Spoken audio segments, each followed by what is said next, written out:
Good morning, ladies and gentlemen. I'll take you through a short presentation of the key tax proposals that were announced in yesterday's budget. In my presentation, I will take you through corporate tax, then move on to the personal tax, indirect tax, and foreign exchange management regime. On corporate tax,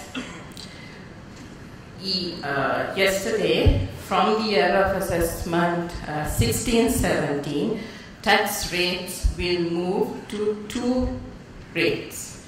The standard rate would be 15%, and a higher rate of 30% has also been announced.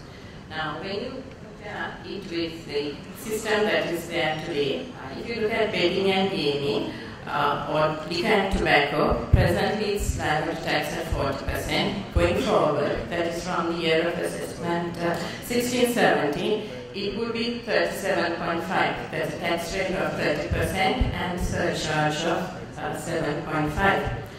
Trading and banking and finance will move up from 28% to 30%, and the priority sectors would move from 12% and 10% respectively to 15%.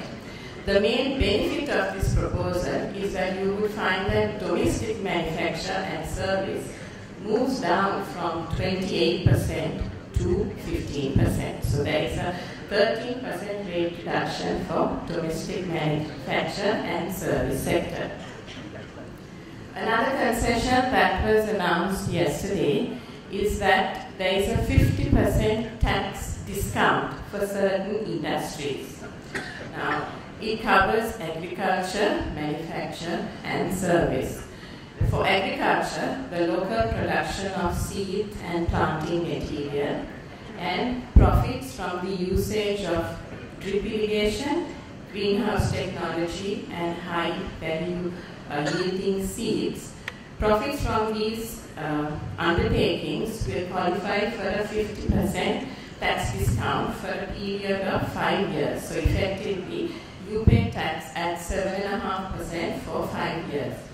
For manufacture, the profits from the modernization of factories and the local manufacture of red clay tiles will also be entitled to a 3-year tax discount, which means that you pay tax at again 7.5%. The balance sectors that were covered for the 50% tax discount are from service sector, covering the setting up of mini industrial parks, undertakings for carrying out meetings, conferences, and exhibitions, carrying out of courses for training and childcare, building housing facilities for elderly persons, construction of housing units for state officers, establishment of theme parks in lagging areas, and lending by private equity funds and venture capital companies to SMEs. All these sectors are also covered under the discount ranging from periods of 5 years to 10 years. There was also amendments made to the existing discount schemes that are in place.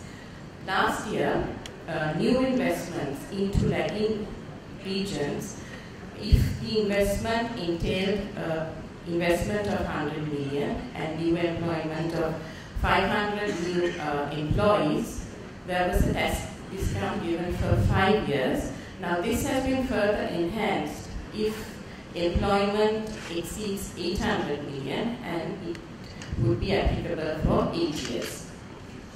Then last year again, companies listing on the Colombo Stock Exchange were entitled to a tax discount of 50% for a period of 3 years. The deadline for investment was 2017. In this year's budget, now the deadline has been extended by another 2 years. And if the listing is going to be in a foreign stock exchange, then the deadline has been extended by another 3 years. Then from 2014-15, there was tax discounts that were introduced for manufacturing undertakings, or any undertaking that expanded out of Colombo, a 50% tax discount, or if you were in business from 1970 in the manufacturing business, then a discount of 10%. Now, these discounts were given on the understanding that you pay tax at the highest rate, so that is 28%. So now with the tax rates moving down to 15%, this section becomes redundant, so they have been withdrawn. On the exemption regime, a new exemption was announced for profits from the cultivation of tea and rubber, a 2-year exemption. Exemptions were also withdrawn on profits from the construction of ports, services rendered in ports, or from the operation of terminals. Then in 2012, interest paid to non-residents were made exempt. Now this exemption is to continue only if the non-resident is a bank or financial institution. In all other cases, the exemption would cease. Then there was also mentioned that certain dividend payments post-tax holiday would be withdrawn. Profits from the administration of grounds, stadiums, and sports complex is also being withdrawn. At present, for tax holidays, you can receive tax holidays under the Strategic Planning Development Act or the BOI. Now, going forward, there was mentioned that all new exemptions would be in terms of a new investment act. There was no details given on the schemes or the terms, but going forward, it would be in terms of this act. The other significant income tax proposals on the deductibility of expenses. This is when a company has to determine its tax profits. At present, 300% of R&D expenses is permitted as a deduction. Now, going forward, this deduction will be conditional on technology advancement or yielding of development. Then management expenses for insurance companies. In the recent past, there has been disputes for the business of life insurance, what can be deducted as management expenses. So now from the year of assessment 16-17, what can be deducted is going to be defined by law. So basically, the deductibility will be spelled out by law. There is also mentioned that a 300% deduction would be provided to endowments given to national universities. Qualified payment relief has also been announced on canning machinery for fruits and vegetables and machinery for sea sand purification. From the year of assessment 2014-15, banks and financial institutions that carried out acquisitions or mergers were entitled to claim qualified payment on the underlying investment. Now this is to be withdrawn, and the withdrawal happens retrospectively. On transfer pricing, there was mentioned that domestic transactions, the provisions would be relaxed and simplified, and that penalties would be introduced to strengthen the implementation of transfer pricing. On administration, relief to taxpayers, if your refunds have not been finalized for 3 years, it would be taken as final, and then you can transfer it as tax credit. The taxpayers will also have a TIN number, and that could be used to track transactions, going hand in hand with the new computer system that is being adopted by the Department of Inland Revenue. The individual taxpayers making tax payments exceeding 25 million are to be granted special privileges, and penalty provisions are to be introduced to strengthen compliance. Moving on to personal tax. Personal tax, as it stands now, individuals are entitled to a 750,000 tax-free allowance.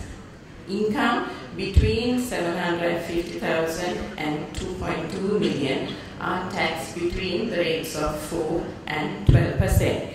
Anything above that is at 16. Now, in terms of the new proposal, all individuals will be granted a tax-free allowance of 2.4 million and anything over and above that at 50. So by and large, there is no huge change, but employees that fall within slabs would now be exempt. On the changes to the tax computation of an individual, at present, most employees are entitled to a 600,000 tax-free allowance. Now this is to be withdrawn. Then withholding tax on interest has been withdrawn. And with this withdrawal, if an individual has interest, it would now need to be aggregated with your total income, and you would have to pay tax at the appropriate rate. So if you need to in fact aggregate it, and then you can consider it in your tax-free threshold, or if you exceed it, you need to pay tax at 15%. So this may result in now individuals requiring to open tax files because interest is no longer a final tax. And there is also no deduction to be permitted for the payment of interest, annuities, and any qualifying payment. Moving on to indirect tax, there was a simplification of indirect tax with taxes being abolished. Share transaction levy was abolished. Share transaction levy is imposed on the sale and purchase of listed shares. So going forward, a share transaction levy would not apply. It's a tax that is applied at 0.3% on the transaction value. Now, when one pays share transaction levy on the sale of a share, the profits that you derive on that sale for purposes of income tax is also exempt. So generally when you do abolish share transaction levy, it would mean that now the profits that you derive on listed shares become liable. But it has been clarified that that is not the intention. The intention is to abolish share transaction levy to incentivize the capital market, and the exemption on listed shares would continue. Then construction industry guarantee fund levy, the luxury and semi-luxury motor vehicle tax, tourism development levy have all been abolished. Land lease tax has been withdrawn, and the restriction to purchase land by non-residents is to be limited to, is to be permitted for specific projects. On VAT, VAT presently is imposed at 11%. Now going forward, services are to be liable at 12.5% and manufacture and import trade at 8%. So it would move to a 2-band rate. The threshold will move down from 3.7 to 3 million per quarter and 15 million per annum to 12 million. So the threshold moves down, and wholesale and retail sector is now being excluded from charge. On NBT, the NBT rate has been increased from 2% to 4%, and the threshold. Presently, hotels, guest houses, restaurants, education service, and supply of labor, you are liable to NBT if your quarterly turnover exceeds 25 million. Now that is to be reduced to 3 million or 12 million annum. In all other cases, NBT will move down to 3 million a quarter from the 3.7 and 12 million annum from the 15 million. So for NBT, there has been a rate increase, and the threshold by which you become liable has also been reduced.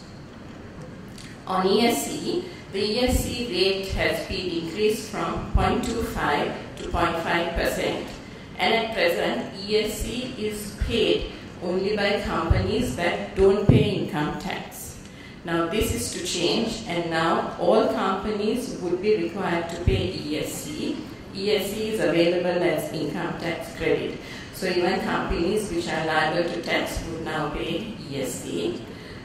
The removal of the cap, the maximum amount you need to pay, has been removed. So presently there is a maximum that you need to pay. You can pay as ESC. That has been removed. And the ESC credit period has been reduced from 5 years to 3 years. So any accumulated ESC has to be used within a period of 3 years. The changes in other taxes, the Ports and Airports Development Levy has been increased from 5 to 7. Customs duty has moved from 4 bands to 3 bands. Stamp duty has been withdrawn on the local use of credit cards and share certificates, and the levy imposed on credit cards on foreign purchases has been increased from 1.5% to 2.5%.